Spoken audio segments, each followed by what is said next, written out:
Police ने Bambiha gang के 2 सक्रिय सदस्यों को गिरफ्तार कर लिया है, जिनसे पूछताछ में कई बड़े खुलासे हुए हैं।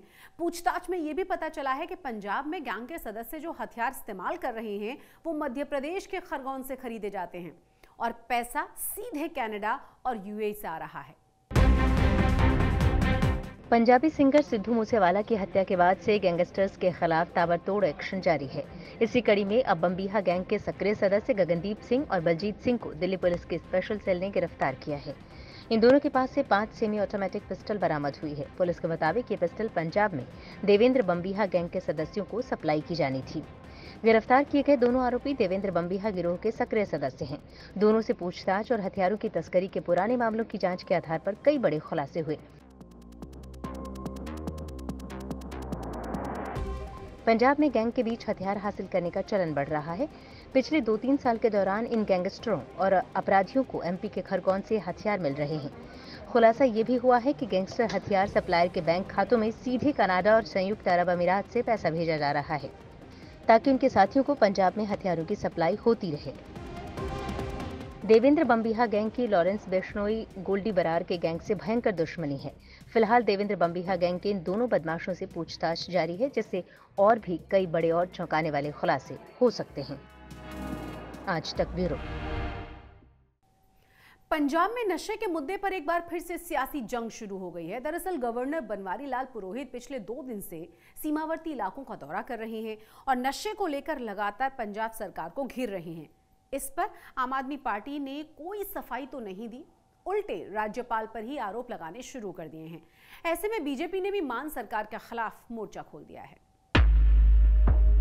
पंजाब के गवर्नर बनवारी लाल पुरोहित बॉर्डर से सटे इलाकों का दौरा कर रहे हैं, गांव के सरपंचों से मिल रहे हैं, वहां की समस्याओं को समझ रहे और नशे के मुद्दे पर भगवंत मान सरकार को कटघरे में खड़ा कर रहे हैं। इलीगल होने में प्रॉब्लम था, illegal is illegal after all, और इलीगल में फिर इलीगल लोग भी पहुंचते थे, माफियाज वगैरह, वो तो उनको चेक नहीं कर सकते ना। पर अब लीगल होगा तो उसमें सब कंट्रोल में रहता है, पूरा whatever staff labour everything registration वगैरह सब कुछ रहेगा। पंजाब में ड्रग सेल को लेकर राज्यपाल पिछले कुछ दिनों से सरकार के खिलाफ खुलकर बोल रहे हैं। ऐसे में काउंटर अटैक के लिए कैबिनेट मंत्री अमन अरोड़ा सामने आए। उन्होंने नशे के मुद्दे पर सफाई देने के बजाय राज्यपाल पर ही आरोपों की बौछार कर दी। अमन अरोड़ा ने कहा कि राज्यपाल बनवारी लाल पुरोहित एक चुनी हुई सरकार के पैरेलल गवर्नमेंट चलाना चाहते हैं। साथ ही उन्होंने राज्यपाल को इस तरह के पॉलिटिकल स्टेटमेंट देने से बचने की सलाह भी दे डाली। देखो, इस तरह के यह बहुत अनफॉर्चुनेट है कि मानयोग गवर्नर साहब ਆਪਣੇ ਅਹੁਦੇ ਦੀ ਮਰਿਆਦਾ ਜਿਹੜੀ ਉਹ ਨਹੀਂ ਰੱਖ ਰਹੇ ਹੈਗੇ। ਇਸ ਤਰ੍ਹਾਂ ਕਦੇ ਵੀ ਨਹੀਂ ਹੋਇਆ ਹੈਗਾ ਕਿ ਕਿਸੇ ਸਟੇਟ ਦੇ ਵਿੱਚ ਕੋਈ ਗਵਰਨਰ ਪੋਲੀਟੀਕਲ ਸਪੀਚਾਂ ਨੇ ਜਿਹੜੀਆਂ ਉਹ ਦਿੰਦੇ ਫਿਰਨ, ਕੋਈ ਉਹਨਾਂ ਦੇ ਇਸ਼ੂ ਧਿਆਨ ਦੇ ਵਿੱਚ ਆਉਂਦਾ ਤੇ ਉਹ ਮਾਨਯੋਗ ਮੁੱਖ ਮੰਤਰੀ ਭਗਵੰਤ ਮਾਨ ਜੀ ਦੇ ਧਿਆਨ ਦੇ ਵਿੱਚ ਲਿਆਉਣ, ਪਰ ਸਿੱਧੇ ਇੱਕ ਤਰੀਕੇ ਨਾਲ ਪੈਰਲਲ ਗਵਰਨਮੈਂਟ ਚਲਾਉਣੀ ਔਰ ਉਹ ਵੀ ਚੁਣੀ ਹੋਈ, ਇਹ ਤਾਂ ਇਹ ਹੋਇਆ ਪਿਆ ਕਿ ਇਲੈਕਟਿਡ ਦੇ ਉੱਪਰ ਸਿਲੈਕਟਿਡ ਲੋਕ ਨੇ ਜਿਹੜੇ ਉਹ ਰਾਜ ਕਰਨਗੇ। राज्यपाल के एक्शन से आम आदमी पार्टी तिलमिलाई हुई है तो बीजेपी को मान सरकार पर निशाना साधने का मौका मिल गया। बीजेपी ने पूछा, अगर राज्यपाल बॉर्डर से सटे गांव में जा रहे हैं तो इससे पंजाब सरकार को मिर्ची क्यों लग रही है? नशिया नूं लैके आम आदमी पार्टी वाले पता नहीं क्यों तत्ते हुए फिरते हैं। बई गवर्नर साहब लोकां नूं जाके मिल रहे हैं, चाहे अमृतसर का मामला होवे, पठानकोट का होवे, गुरदासपुर का होवे, फिरोजपुर का होवे, लोग जमीनी हकीकत दिखा रहे हैं, लोग सरकार को आईना ही दिखा रहे हैं। बई तुहाडे डीजीपी मौके से बैठे हुए हैं, तुहाडे चीफ सैकटरी मौके से बैठे हुए हैं, लोग मीडिया के सामने बयान कर रहे हैं कि पंजाब नशे दी दलदल च फंस गया। ये किसी से छिपा नहीं है कि नशा सरेआम बिक रहा है। नौजवानों का भविष्य नशे के दलदल में फंसता जा रहा है। लिहाजा इस मुद्दे पर राजनीति के बजाय ठोस कदम उठाने की जरूरत है। आज तक ब्यूरो। आम बजट 2023 में भले ही किसानों के लिए अलग से पैकेज लेकर आए गए हों, लेकिन पंजाब के किसान वादे पूरे नहीं होने से बड़े खफा हैं। पंजाब के विरोध में, बजट के विरोध में किसानों ने गुरुवार को पंजाब के कई जिलों में किया है प्रदर्शन। केंद्र सरकार और प्रधानमंत्री के पुतले भी फूंके गए हैं। किसानों का आरोप अब यह है कि केंद्र सरकार ने जो वादे किए थे इस बजट में पूरे नहीं किए गए। Over the next 3 years, we will facilitate 1 crore farmers to adopt natural farming. For this, Honorable Speaker, 10,000 bio-input resource centers will be set up, creating a national level distributed micro-fertilizer and pesticide manufacturing network. केंद्रीय वित्त मंत्री निर्मला सीतारमण की ओर से बुधवार को पेश किए गए बजट में किसानों के लिए अलग से पैकेज का ऐलान किया गया, लेकिन ये वादा उस वादे से अलग है जो केंद्र सरकार ने किसानों से किया था और इसी वजह से पंजाब में किसान संगठन बजट से नाराज नजर आ रहे हैं। ये प्रदर्शन बजट से नाराज किसानों का है। किसानों में गुस्सा है और उनका आरोप है कि केंद्र सरकार ने उनके साथ गलत किया है। गुरुवार को पंजाब में कई जगहों पर वित्त मंत्री निर्मला सीतारमण का पुतला जलाकर किसानों ने प्रदर्शन किया।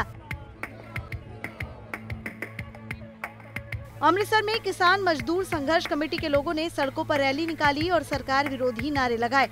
किसानों का कहना है कि देश का कृषि सेक्टर पहले से ही सरकार की कॉर्पोरेट नीतियों के कारण बुरे हालातों का शिकार है। ऊपर से सरकार अगर उनके बजट में कटौती करेगी तो किसान क्या करेगा। ਸੈਕਟਰ ਨੂੰ ਦਰਕਨਾਰ ਕੀਤਾ ਗਿਆ, ਉਹਦਾ ਵਿਰੋਧ ਕਰ ਰਹੇ ਹੈਗੇ ਆ। ਸੋ ਉਹਦੇ ਵਿੱਚ ਦੇਖੋ ਜਿਹੜਾ ਖੇਤੀ ਦਾ ਕੁੱਲ ਬਜਟ ਸੀਗਾ ਉਹ 3.84 ਸੀਗਾ, ਉਹਨੂੰ ਘਟਾ ਕੇ 3.20 ਕਰ ਦਿੱਤਾ ਗਿਆ ਵਾ ਖੇਤੀ ਦੇ ਕੁੱਲ ਬਜਟ ਨੂੰ। ਇਹ ਤੋਂ ਗਾਂ ਜਿਹੜੇ ਵਾਅਦੇ ਕੀਤੇ ਗਏ ਸੀ ਸਾਡੇ ਨਾਲ ਵੀ ਅਸੀਂ MSP ਗਰੰਟੀ ਕਾਨੂੰਨ ਬਣਾਵਾਂਗੇ, ਉਹਦੇ ਤੇ ਕੋਈ ਪੈਸਾ ਰਾਖਵਾਂ ਨਹੀਂ ਰੱਖਿਆ ਗਿਆ। C2 ਫਾਰਮੂਲਾ ਸੀਗਾ ਜਿਹਦੇ ਨਾਲ ਡਾਕਟਰ ਸਵਾਮੀਨਾਥਨ ਕਮਿਸ਼ਨ ਦੀ ਰਿਪੋਰਟ ਲਾਗੂ ਕਰਨੀ ਸੀ, ਉਹਦੇ ਲਈ ਕੋਈ ਰਾਖਵਾਂ ਬਜਟ ਨਹੀਂ ਹੈਗਾ। ਕਰਜ਼ੇ ਕਰਕੇ ਕਿਸਾਨ ਤੇ ਦੇਸ਼ ਦਾ ਖੇਤ ਮਜ਼ਦੂਰ ਖੁਦਕੁਸ਼ੀਆਂ ਦੇ ਰਾਹ ਪਿਆ। ਸਾਡੇ ਪਿੰਡਾਂ ਦੇ ਵਿੱਚ 4-4 ਵਿਧਵਾਵਾਂ ਇੱਕ ਘਰ ਵਿੱਚ ਬੈਠੀਆਂ ਨੇ। ਤਾਂ ਕਿਸਾਨਾਂ ਮਜ਼ਦੂਰਾਂ ਦਾ ਕਰਜ਼ਾ ਮਾਫ ਕਰਨ ਲਈ ਕੋਈ ਵੀ ਬਜਟ ਵਿੱਚ ਕੋਈ ਰਾਖਵੀਂ ਰਾਸ਼ि नहीं रखी। प्रदर्शन का यही रूप मोगा में भी देखने को मिला। यहाँ भी किसानों और मजदूरों की बजट से नाराजगी साफ दिखी। किसानों का कहना है कि दिल्ली में इतने बड़े आंदोलन के बाद भी किसानों के प्रति बजट में जो रवैया नजर आ रहा है उससे ऐसा लग रहा है जैसे केंद्र सरकार किसानों से बदले की राजनीति कर रही है। पूरे पंजाब दे विच 40 ਥਾਵਾਂ ਤੇ केंद्र सरकार ते जिहड़ा वित्त मंत्री निर्मला सीतारमण जिन्हां ने कल बजट पेश कीता सी उन्हां दे जिहड़ा विरोध विच अज ਜਿਹੜੇ ਪੁਤਲੇ ਫੂਕੇ ਗਏ ਉਹਦੇ ਤਹਿਤ ਹੀ RDC ਦਫ਼ਤਰ ਮੋਗਾ ਦੇ ਵਿੱਚ ਉਹਦੇ ਕੰਪਲੈਕਸ ਦੇ ਮੂਹਰੇ ਆਪਾਂ ਪੁਤਲਾ ਫੂਕਿਆ। पिछली बार किसानों की नाराजगी ने एक बड़े आंदोलन का रूप ले लिया था। इस बार केंद्र सरकार ऐसा कुछ भी होने नहीं देना चाहेगी। ऐसे में देखना होगा कि किसानों को खुश करने के लिए केंद्र सरकार अब कौन सा कदम उठाएगी। मोगा से मुनीश जिंदल और अमृतसर से अंकित शर्मा के साथ आज तक। लंबे समय से लंबित मांगों को लेकर चंडीगढ़ बार एंड रेस्टोरेंट एसोसिएशन ने अपने कर्मचारियों के साथ सड़कों पर उतरकर विरोध प्रदर्शन किया है। करीब 1000 की संख्या में रेस्टोरेंट कर्मचारी और उनके मालिकों ने अपने अपने रेस्टोरेंट और होटल्स को बंद करके काले कपड़े पहनकर विरोध मार्च निकाला। इस दौरान उन्होंने हाथों में तख्तियां भी पकड़ी हुई थी जिन पर अपनी मांगों के बारे में लिखा गया था। चंडीगढ़ बार एंड रेस्टोरेंट एसोसिएशन के पदाधिकारियों का कहना यह है कि वो 9 सालों से अपनी मांगों को लेकर सरकार और प्रशासन से लगातार गुहार लगा रहे हैं, लेकिन उनकी मांगों की तरफ कोई ध्यान दिया ही नहीं जा रहा। तानाशाही नहीं चलेगी, हमारी मांगे पूरी करो। तानाशाही नहीं चलेगी, हमारी मांगे पूरी करो। तानाशाही नहीं। पंजाब में अग्निवीर भर्ती से पहले चरण में ही सवाल खड़े शुरू हो गए हैं। भर्ती परीक्षा में शामिल युवाओं ने भर्ती प्रक्रिया में धांधली के आरोप लगाते हुए विरोध भी जता दिया है। रिजल्ट आने के बाद भर्ती के रिजल्ट में कैटेगरी वाइज बनाई गई मेरिट पर युवाओं ने अब सवाल उठाए हैं। 4 जिलों के युवा एकजुट हुए और भर्ती कार्यालय पहुंचकर अपनी शिकायत को दर्ज करवाया। वहीं युवाओं ने लघु सचिवालय पहुंचकर भर्ती से संबंधित सूचना भी मांगी है और विरोध जताते हुए कोर्ट में केस भी दायर करने का फैसला किया है। आज हम जी कल हमको बोला गया था कि कल आना, आप आज ही छुट्टी है। तो आज हम अंदर गए तो हमसे कुछ मतलब शांति प्रिय जवाब नहीं दिया गया। हमको बोला गया कि 3 दिन बाद में आपको जवाब मिल जाएगा, जब तक कि 3 दिन के अंदर सारी प्रक्रिया पूरी हो जाएगी।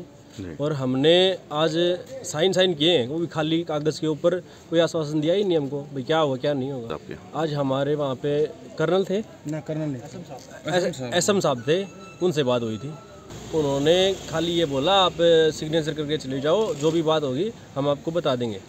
जी नहीं, कोई आश्वासन नहीं मिला, जिसकी वजह से हमको शांति प्रिय मतलब खुशी महसूस हो। क्या बताएंगे, 3 दिन में भर्ती पूरी हो लेगी, फिर बोल देंगे भाई टाइम निकल गया।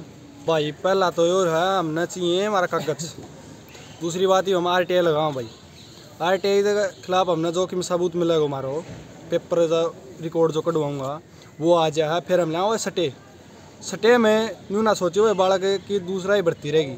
भाई ज़िंदगी को सवाल मारो भी है और बालकों को भी है। धांधली करी है, उनको पर सख्त कार्रवाई होनी चाहिए। और भाई मेरे हिसाब से सटे लेंगा इस भर्ती ऊपर यार, कोई बालक नहीं ना सोचो भाई माड़ो मन करके कीमत नहीं होगो। पंजाब में आम आदमी पार्टी की सरकार दिल्ली मॉडल अपना रही है और इसी कड़ी में अब पंजाब के सरकारी स्कूलों के 36 प्रिंसिपल ट्रेनिंग के लिए सिंगापुर जाएंगे, जहां वो करीब 6 दिन रुकेंगे। मुख्यमंत्री भगवंत मान का दावा यह है कि उनकी सरकार आने वाले दिनों में शिक्षा का स्तर और ऊंचा ले जाएगी। आम आदमी पार्टी की सबसे बड़ी नीति रही है शिक्षा। दिल्ली में सरकारी स्कूलों की कायाकल्प करने और विदेशों में टीचर्स की ट्रेनिंग करवाने के बाद अब पंजाब में भी ऐसी ही नीति देखने को मिलने वाली है। पंजाब में आम आदमी पार्टी की सरकार चुनाव से पहले किए एक और वादे को पूरा करने जा रही है। जल्द ही पंजाब के सरकारी स्कूलों के 36 प्रिंसिपल सिंगापुर के लिए रवाना हो जाएंगे, जहां वो तकरीबन 6 दिन रुकेंगे। पंजाब के मुख्यमंत्री भगवंत मान ने इसकी जानकारी देते हुए आने वाले दिनों में शिक्षा का स्तर और ऊंचा ले जाने की बात कही है। 6 से 10 फरवरी तक सिंगापुर में सरकारी स्कूलों के प्रिंसिपलों की ट्रेनिंग होगी। सीएम भगवंत मान ने कहा कि पंजाब में हमारी सरकार शिक्षा के क्षेत्र में नई क्रांति लाने की गारंटी देकर आई थी और इसी सिलसिले में हम दिन रात एक करके मेहनत कर रहे हैं।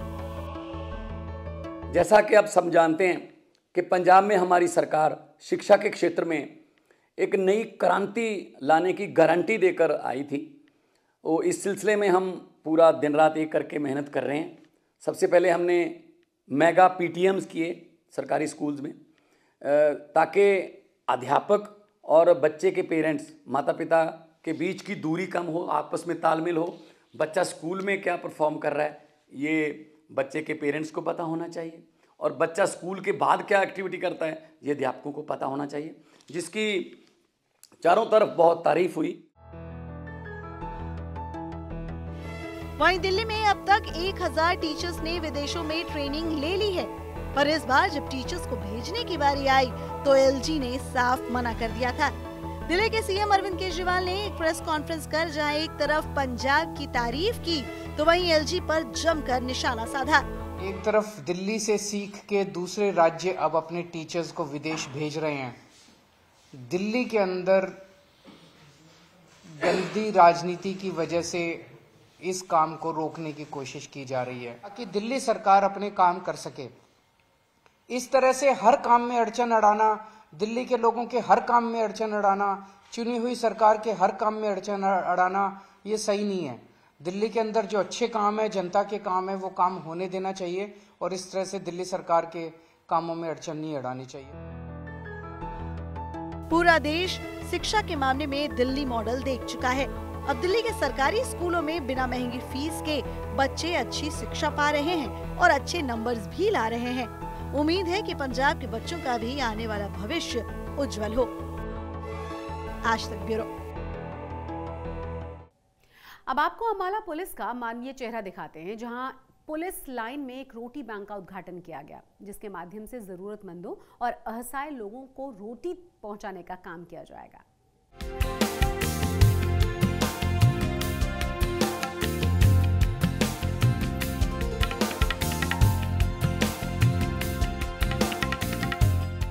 संदेश के साथ संकल्प की जो तस्वीर आपके सामने है, वहां जरूरतमंदों के लिए एक नेक पहल की शुरुआत हो चुकी है। रोटी बैंक मतलब भूख मिटाने वाला बैंक। भूख से व्याकुल चेहरों की भोजन की तलाश यहां से शुरू भले ना हो, लेकिन यहां से 2 रोटी उन तक पहुंचाने का काम पुलिस ही करेगी।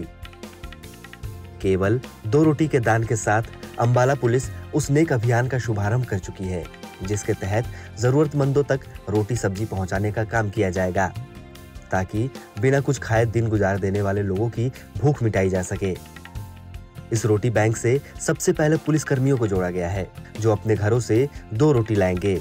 सब्जी का प्रबंध पुलिस लाइन में ही होगा। फिर जरूरतमंदों तक रोटी सब्जी पहुंचाने का काम भी पुलिस करेगी। इस नेक पहल से पुलिस और जनता के बीच एक प्यारा रिश्ता कायम होगा।